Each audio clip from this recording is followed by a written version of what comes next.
Bismillahirrahmanirrahim. Assalamualaikum warahmatullahi wabarakatuh. Alhamdulillahirabbil alamin wal aqibatu lil muttaqin wala udwana illa 'alal zalimin. Asyhadu an la ilaha illallah wahdahu la syarikalah wa asyhadu anna Muhammadan abduhu wa rasuluh sallallahu alaihi wasallam la nabiyya ba'dah. Puji syukur kehadirat Allah tabaraka wa taala yang senantiasa melimpahkan rahmatnya, nikmatnya, karunia-Nya kepada kita semua sehingga kita bisa menjalankan kehidupan kita dengan penuh rasa bahagia. Salawat beserta salam dengan mengucapkan Allahumma salli ala Muhammad wa ala ali Muhammad, senantiasa kita mohonkan kepada Allah Subhanahu wa taala agar disampaikan kepada nabi kita yang mulia Muhammad sallallahu alaihi wasallam beserta keluarga, para sahabat, tabi'in dan orang-orang yang senantiasa mengikuti jalan Rasulullah sallallahu alaihi wasallam dalam kehidupan mereka. Kajian singkat yang akan saya sampaikan dalam kesempatan yang berbahagia ini adalah fadailu husnil khuluqi, yang artinya adalah keutamaan-keutamaan akhlak yang baik. Banyak keutamaan akhlak yang baik di dalam hadis dan juga dalam ayat-ayat Al-Qur'anul Karim. Di antaranya adalah bahwasanya akhlak yang baik merupakan suatu amal yang paling berat timbangannya di sisi Allah Subhanahu wa taala. Sesungguhnya amal kita ini akan ditimbang oleh Allah Subhanahu wa taala pada hari kiamat kelak. Dan yang paling berat di timbangan seorang hamba pada saat itu adalah akhlak yang baik. Sebagaimana Rasulullah sallallahu alaihi wasallam bersabda, la syai'a athqalu fi mizanil 'abdi yaumal qiyamah min khuluqin hasan. Tidak ada sesuatu yang lebih berat timbangannya di sisi Allah Subhanahu wa taala pada hari kiamat melebihi beratnya timbangan akhlak yang mulia. Oleh karena itu, kita wajib untuk berakhlak mulia dalam kehidupan kita ini kepada siapa saja ya dan kapan saja, kepada anak kita, istri kita, keluarga kita, teman-teman kita, rekan sejawat kita, dan kepada segenap kaum muslimin, bahkan kepada segenap manusia. Kita harus menerapkan akhlak yang mulia, akhlak yang baik. Setiap kali kita berakhlak dengan akhlak yang mulia, maka timbangan amal kita akan semakin berat di sisi Allah Subhanahu wa taala. Ini merupakan keutamaan akhlak yang pertama, yaitu akhlak yang mulia merupakan sesuatu yang paling berat timbangannya di sisi Allah Subhanahu wa taala. Kemudian keutamaan akhlak mulia yang kedua adalah bahwa akhlak yang mulia merupakan tujuan diutusnya Rasulullah sallallahu alaihi wasallam, atau merupakan salah satu tujuan terbesar dari diutusnya Rasulullah sallallahu alaihi wasallam oleh Allah tabaraka wa taala. Sebagaimana hadis yang masyhur yang mungkin kita semua sudah menghafalnya, di mana dalam hadis tersebut Rasulullah sallallahu alaihi wasallam bersabda, "Innama bu'istu liutammima salihal akhlaq." Yang artinya, aku diutus hanya untuk menyempurnakan akhlak yang mulia. Ini menjelaskan tujuan, misi dan risalah Rasulullah sallallahu alaihi wasallam dalam dakwah beliau, bahwasanya beliau diutus oleh Allah Subhanahu wa taala adalah untuk menyempurnakan akhlak yang mulia. Oleh sebab itu, Rasulullah sallallahu alaihi wasallam merupakan orang yang paling baik akhlaknya, sampai-sampai Allah Subhanahu wa taala memuji akhlak beliau di dalam kitabnya yang mulia, wa innaka la'ala khuluqin azim. Sesungguhnya engkau, wahai Rasulullah sallallahu alaihi wasallam, benar-benar berada di atas akhlak yang agung. Ini merupakan keutamaan akhlak yang kedua, bahwasanya akhlak yang mulia merupakan tujuan terbesar diutusnya Rasulullah sallallahu alaihi wasallam. Kemudian keutamaan akhlak yang baik yang ketiga, bahwasanya Rasulullah sallallahu alaihi wasallam berdoa di dalam salatnya ketika beliau bangkit dari ruku. Beliau berdoa agar dikaruniai oleh Allah Subhanahu wa taala akhlak yang baik. Di antara doa yang dibaca oleh Rasulullah SAW tatkala beliau bangkit dari ruku adalah doa beliau, wahdini li ahsanil akhlaq la yahdini li ahsaniha illa anta wasrif anni sayyi'aha la yasrifu anni sayyi'aha illa anta.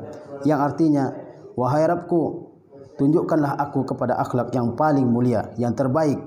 Tidak ada yang bisa menunjukkanku kepada akhlak yang mulia tersebut, kecuali Engkau wahai Rabbku, dan palingkan dan jauhkan dariku segala akhlak yang jelek. Tidak ada yang bisa menjauhkan akhlak yang jelek dari diriku kecuali Engkau wahai Rabbku. Ini merupakan doa yang dibaca oleh Rasulullah SAW di dalam solat beliau, menunjukkan bahwasanya akhlak yang baik itu merupakan suatu perkara yang sangat penting dalam kehidupan kita ini. Ini merupakan keutamaan akhlak yang ketiga, yaitu bahwa Rasulullah SAW memohon dan berdoa kepada Allah Subhanahu Wa Taala agar diberikan akhlak yang mulia. Kemudian keutamaan akhlak yang selanjutnya, Nabi SAW memerintahkan kepada kita agar kita menerapkan, mempraktekkan, mengaplikasikan akhlak yang mulia ini di dalam kehidupan kita ini. Bukan kepada orang-orang tertentu, tetapi kepada segenap manusia.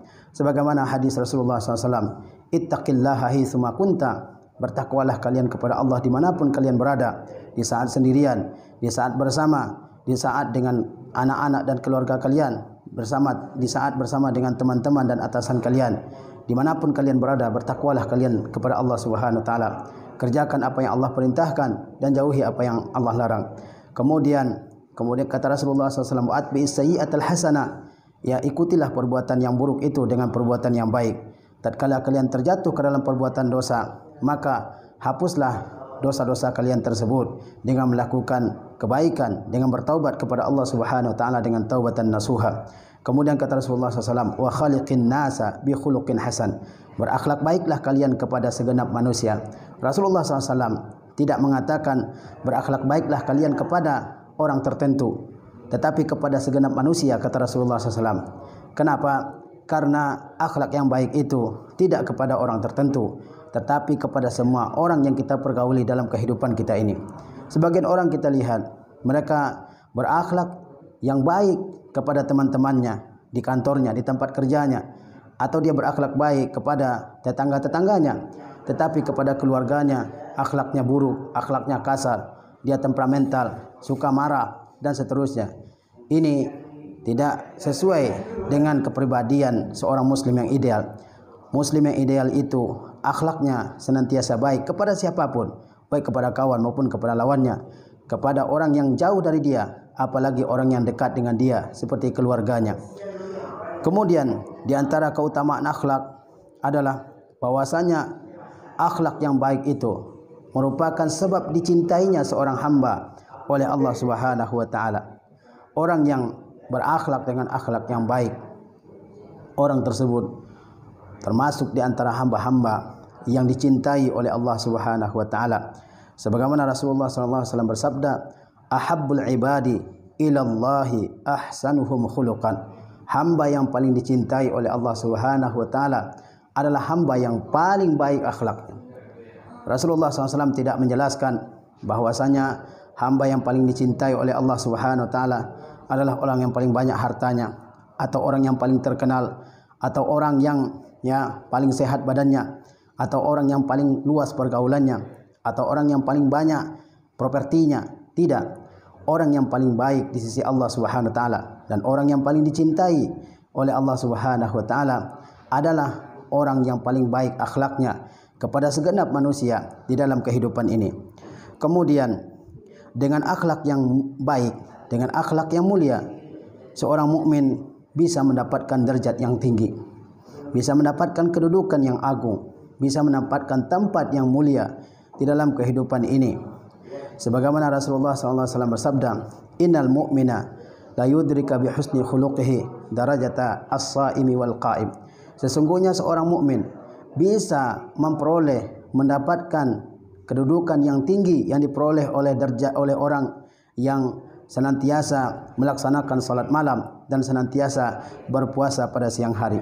Mungkin kita semua tidak bisa senantiasa melaksanakan salat malam. Mungkin berat sekali bagi kita untuk melaksanakan salat malam, dan mungkin juga kita tidak selalu bisa untuk melaksanakan puasa-puasa sunnah di siang hari.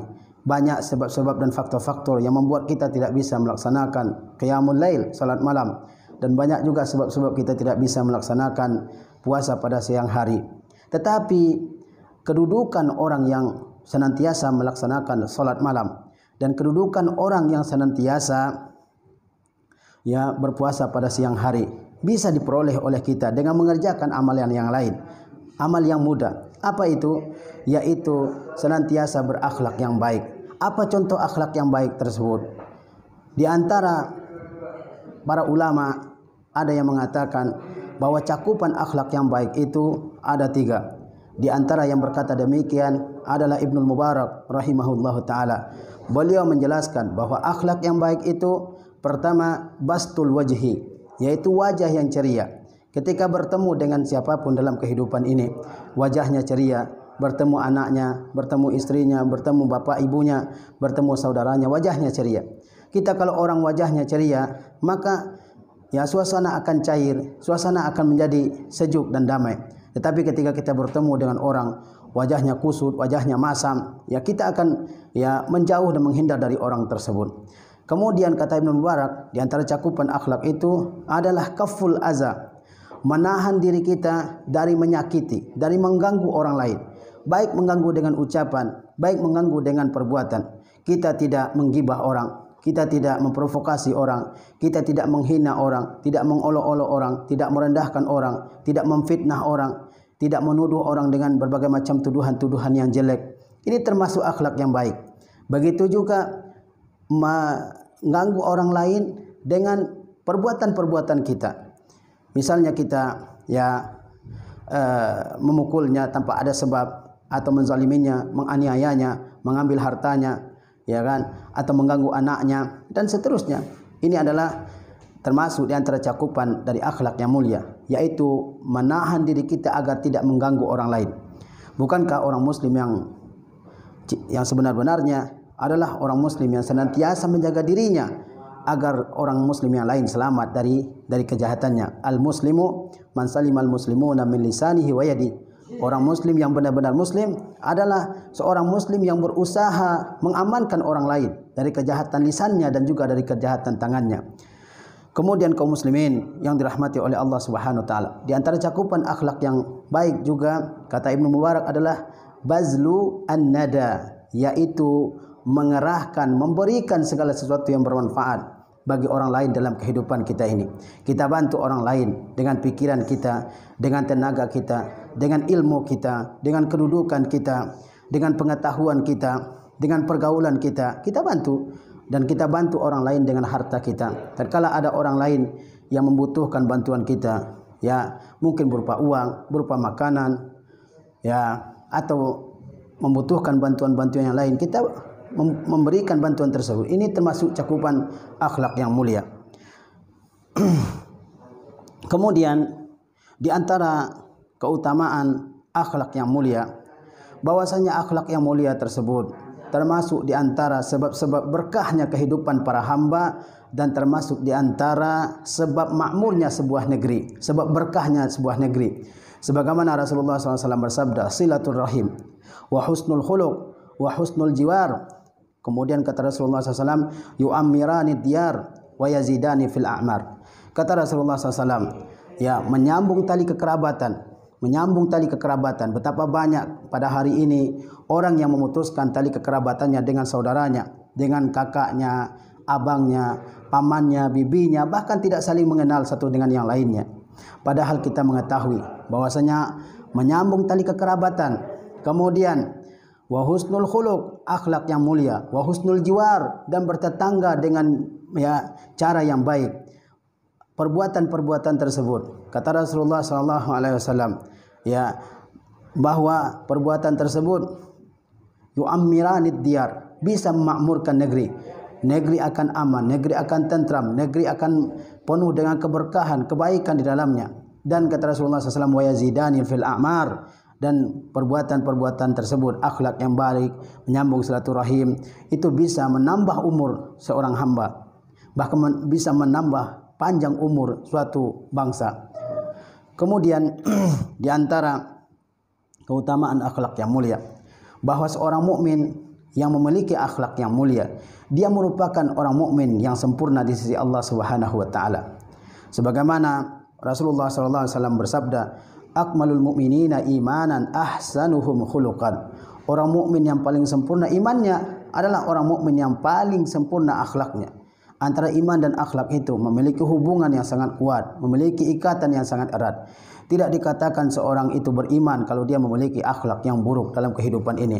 Orang mukmin semakin tinggi imannya, maka idealnya dia harus memiliki akhlak yang lebih baik daripada orang mukmin yang kurang imannya. Maka kita semua bisa menguji bagaimana iman kita. Apakah iman kita tinggi, apakah iman kita kuat, atau iman kita lemah. Dengan cara apa? Dengan menilai akhlak kita. Dengan menilai bagaimana akhlak kita kepada semua manusia di dalam kehidupan ini. Ketika kita berakhlak dengan akhlak yang mulia, menunjukkan bahwasanya iman kita kuat di sisi Allah Subhanahu wa taala. Kemudian di antara keutamaan akhlak yang mulia, bahwasanya akhlak yang mulia adalah sebab terbanyak yang memasukkan orang ke surga. Bukankah kita semua merindukan surga? Tidak ada cita-cita yang lebih tinggi daripada cita-cita masuk surga. Bagaimana kita bisa masuk ke surga? Di samping beriman dan bertakwa kepada Allah Subhanahu wa taala, di antaranya adalah dengan berakhlak dengan akhlak yang mulia di dalam kehidupan kita ini. Rasulullah SAW pernah ditanya oleh para sahabat tentang amal-amal yang paling banyak memasukkan orang ke surga.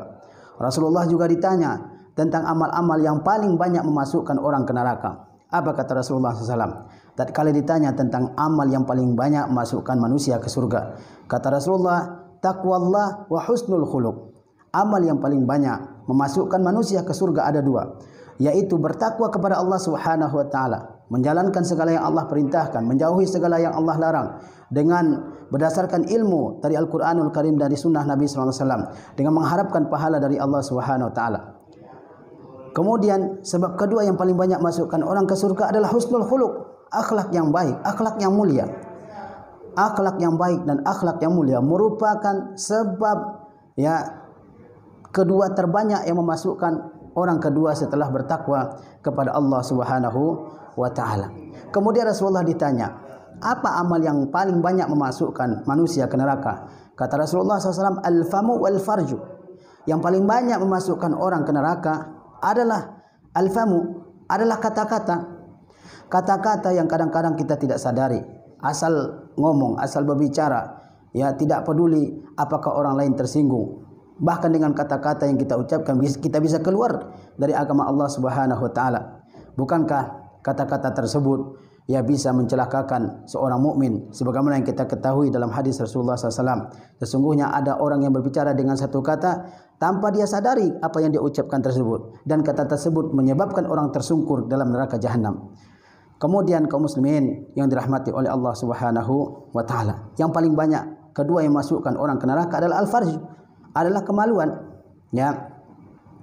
dengan melakukan berbagai macam dosa dan maksiat melalui kemaluannya. Misalnya melihat gambar-gambar yang tidak senonoh, gambar-gambar yang jorok, yang menampakkan aurat, kemudian menggoda wanita-wanita dengan godaan-godaan yang membuat mereka tertarik, lalu melakukan perbuatan-perbuatan yang merupakan maksiat di sisi Allah Subhanahu wa taala, dengan melakukan berbagai macam perbuatan yang diharamkan seperti perzinaan, onani, LGBT dan seterusnya. Kemudian di antara keutamaan akhlak yang mulia juga, bahwasanya akhlak yang mulia akan menyebabkan seorang mukmin sangat dekat kedudukannya di sisi Allah Subhanahu wa taala dan di sisi Rasulullah sallallahu alaihi wasallam. Sebagaimana Rasulullah sallallahu alaihi wasallam bersabda, "Ala ukhbirukum bi ahabbikum ilayya wa aqrabikum minni majlisan yaumal qiyamah." Rasulullah SAW pernah berkumpul dengan para sahabat pada suatu ketika. Lalu Rasulullah SAW menggunakan kesempatan tersebut untuk mengajarkan ilmu pengetahuan tentang agama ini kepada para sahabat. Kata Rasulullah SAW, maukah kalian aku beritahu tentang orang yang paling aku cintai dan tentang orang yang paling dekat duduknya denganku pada hari kiamat? Dicintai oleh Rasulullah SAW, paling dekat duduknya dengan Rasulullah SAW. Ini tentu keutamaan yang luar biasa. Kita duduk dekat dengan camat saja itu sudah merupakan kebanggaan. Duduk dekat jenderal saja orang sudah berbangga. Mungkin diambil fotonya, diperlihatkan kepada orang lain. Oh, saya pernah bertemu dengan jenderal ini, dengan pejabat ini dan seterusnya. Ini ya duduk berdekatan dengan Rasulullah sallallahu alaihi wasallam. Kalau kita mau bertemu dengan seorang jenderal terkenal misalnya, kita melakukan berbagai macam ya proses agar kita bisa bertemu. Bagaimana supaya kita bisa bertemu dengan Rasulullah sallallahu alaihi wasallam, qudwatuna wa uswatuna, teladan kita dalam kehidupan kita ini, yaitu dengan berakhlak yang baik. Kata Rasulullah sallallahu alaihi wasallam, maukah kalian aku beritahu ya tentang orang yang paling aku cintai dan orang yang paling dekat tempat duduknya denganku pada hari kiamat. Kata Rasulullah SAW, ya menjawab pertanyaan yang beliau lontarkan kepada para sahabat tersebut. Kata beliau, ahsanukum khuluqan, orang yang paling aku cintai dan orang yang paling dekat tempat duduknya denganku pada hari kiamat adalah orang yang paling baik akhlaknya di antara kalian. Ini merupakan beberapa hadis yang kita paparkan dalam kesempatan ini mengenai keutamaan-keutamaan akhlak yang mulia. Semoga kita bisa menerapkan akhlak yang mulia ini dalam kehidupan kita ini. Kita tahan diri kita dari menyakiti orang lain. Kita berusaha ya berbuat baik kepada siapapun dalam kehidupan kita ini. Bukankah orang tertarik dengan kita adalah dengan akhlak kita yang mulia, bukan dengan harta kita. Harta kita tidak bisa kita berikan kepada semua orang. Kita memiliki harta yang terbatas. Kita tidak bisa beri ya harta kita kepada siapapun. Ya, hanya kepada orang-orang tertentu karena kita tidak memiliki harta. Tapi akhlak yang mulia bisa kita berikan kepada siapapun dalam kehidupan kita ini. Oleh sebab itu Rasulullah SAW, sesungguhnya kalian tidak bisa ya memberikan atau menjangkau seluruh manusia dengan harta kalian, kata Rasulullah SAW. Tetapi kalian bisa menjangkau ya meliputi semua manusia dengan akhlak kalian yang baik. Maka ya kita selalu berupaya akan menjadikan diri kita ini sebagai orang yang berakhlak mulia. Bukankah kita selalu menilai seseorang dari akhlaknya, bukan dari kekayaannya, bukan dari hartanya. Ketika orang berakhlak yang baik, ya kita akan tertarik dengan dia. Ketika orang berakhlak yang tidak buruk, kita berusaha untuk menjauhnya. Ini menunjukkan bahwasanya akhlak tersebut sangat penting dalam kehidupan kita ini. Dan orang-orang yang tidak beragama Islam, mereka tertarik dengan agama Islam ini. Salah satunya adalah karena kemuliaan akhlak orang-orang yang beragama Islam ini. Lihatlah bagaimana nenek moyang kita orang Indonesia. Mereka masuk ke dalam agama Islam karena para pendakwah-pendakwah yang datang ke negeri kita ini adalah orang-orang yang menerapkan akhlak yang mulia. Tidak ada perperangan, tidak ada penaklukan di negeri kita ini. Tapi negeri kita ini, Indonesia, menjadi negeri Islam terbesar di dunia. Apa yang menyebabkan negeri kita ini menjadi negeri Islam yang terbesar di dunia? Salah satunya adalah akhlak yang mulia yang dimiliki oleh orang-orang yang datang ke negeri kita ini. Kita lihat bagaimana orang-orang di luar Islam tertarik dengan Islam ketika orang Islam ini benar-benar berakhlak dengan akhlak yang mulia. Terakhir, bagaimana caranya agar kita yang mungkin memiliki akhlak yang kurang mulia, bagaimana caranya agar kita ya semakin hari semakin baik akhlaknya? Salah satu caranya adalah senantiasa memohon kepada Allah Subhanahu wa taala agar Allah mengkaruniakan kepada kita akhlak yang mulia dan agar Allah Subhanahu wa taala menjauhkan kita dari akhlak tercela. Rasulullah sallallahu alaihi wasallam bersabda dalam hadis yang tadi kita bacakan, wahdini li ahsanil akhlaq, tunjukkanlah oleh engkau wahai Allah Subhanahu wa taala, tunjukkan diriku kepada akhlak yang mulia. La yahdini li ahsaniha illa anta, tidak ada yang bisa menunjukkan aku kepada akhlak yang mulia kecuali engkau. Wasrif anni sayyi'aha, palingkan, jauhkan dariku akhlak yang buruk. La yasrifu anni sayyi'aha illa anta, tidak ada yang bisa memalingkan, menjauhkan akhlak yang buruk dariku kecuali engkau. Dalam hadis yang lain Rasulullah SAW bersabda, Allahumma kama hassanta khalqi fahassin khuluqi.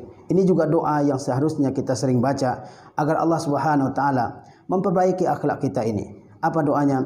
Allahumma kama hassanta khalqi fahassin khuluqi. Ya Rabbku, wahai Tuhanku, sebagaimana engkau telah ciptakan aku di atas akhlak yang mulia, di atas ciptaan yang baik, yang mulia, maka perbaikilah akhlakku. Ini tidak dibaca hanya ketika kita melihat cermin, tapi dibaca dalam kesempatan apapun, supaya kita tidak hanya bagus secara fisik, secara ya zahir, tapi juga bagus akhlak kita. Semoga ceramah singkat ini bermanfaat bagi kita semua. Wassallallahu ala nabiyina Muhammad wa ala alihi wasahbihi wasallam. Wassalamualaikum warahmatullahi wabarakatuh. Alhamdulillah.